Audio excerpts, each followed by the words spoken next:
Once, upon a midnight dreary, while I pondered weak and weary over many a quaint and curious volume of forgotten lore, while I nodded, nearly napping, suddenly there came a tapping, as of someone gently rapping at my chamber door. "'Tis some visitor," I muttered, tapping at my chamber door. Merely this, and nothing more. I remember, it was in the bleak December, and each separate dying ember wrote its ghost upon the floor. Eagerly I wished the morrow. Vainly I had sought to borrow from my books surcease of sorrow, sorrow for the lost Lenore, for the rare and radiant maiden whom the angels name Lenore, nameless here for evermore. And the silken, sad, uncertain rustling of each purple curtain thrilled me, filled me with fantastic terrors never felt before, so that now, to still the beating of my heart, I stood repeating, "'Tis some visitor, entreating entrance at my chamber door. Some late visitor, entreating entrance at my chamber door. This it is, and nothing more." Presently, my soul grew stronger, hesitating then no longer. "Sir," said I, "oh, madam, truly your forgiveness I implore, but the fact is I was napping, and so gently you came rapping, and so faintly you came tapping, that I scarce was sure I heard you." Open here, I flung the door. Darkness there, and nothing more. Deep into that darkness peering, long I stood there, wondering, fearing, doubting, dreaming dreams no mortal ever dared to dream before. But the silence was unbroken, and the stillness gave no token, and the only word there spoken was the whispered word, "Lenore." This I whispered, then an echo murmured back the word Lenore. Only this, and nothing more. Back into the chamber turning, all my soul within me burning, soon again I heard a tapping, somewhat louder than before.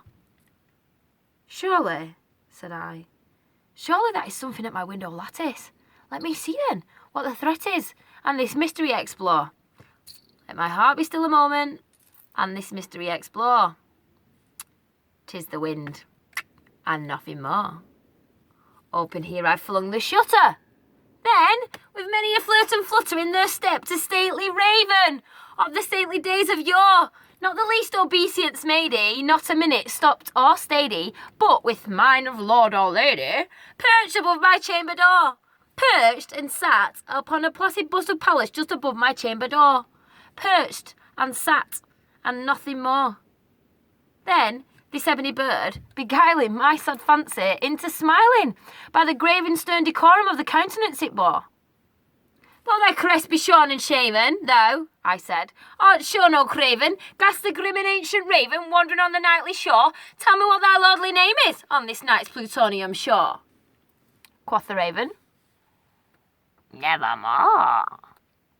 Much I marvelled this ungainly fowl, to hear discourse so plainly, though the answer little meaning, little relevancy bore, for we cannot help agreeing that no living human being yet was blessed with ever seeing bird above his chamber door, bird or beast, upon a sculpted bust of Pallas just above his chamber door, with such name as Nevermore.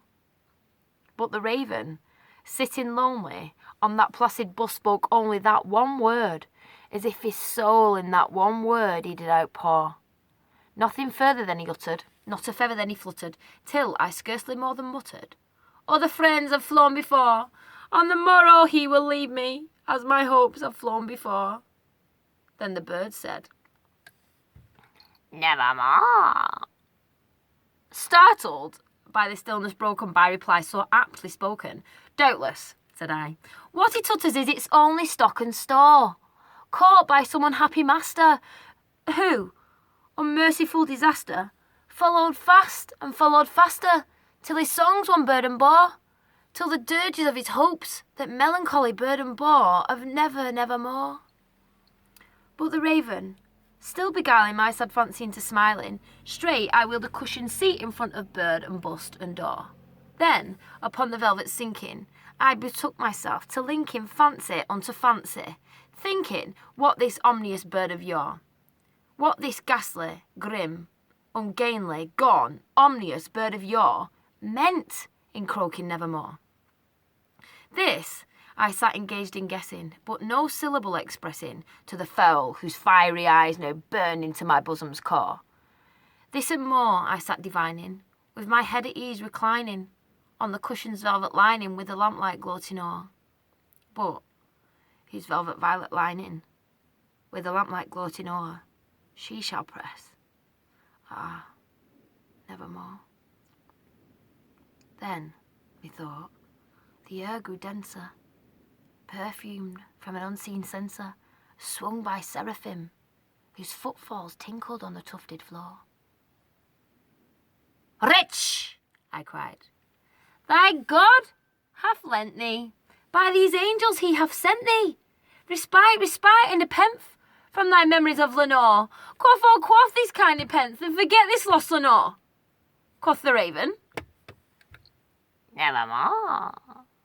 "Prophet," said I, "thing of evil, prophet still, if bird or devil, whether tempter sent or whether tempest tossed thee here ashore, desolate yet all undaunted, on this desert land enchanted, on this home by horror haunted, tell me, I implore, is there balm in Gilead? Tell me truly, I implore." Quoth the raven, "Nevermore."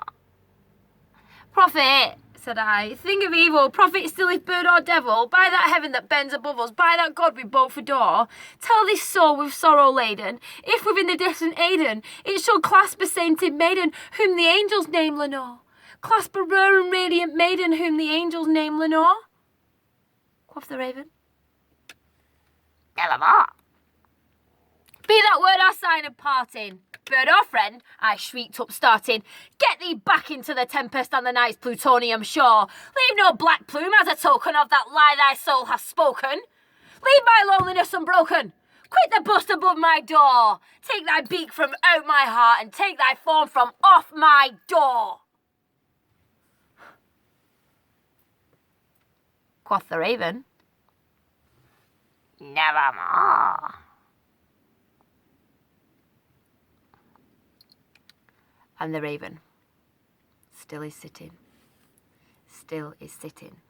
on that placid bust of Pallas just above my chamber door, and his eyes have all the seeming of a demon's that is dreaming, and the lamplight o'er him streaming throws his shadow on the floor.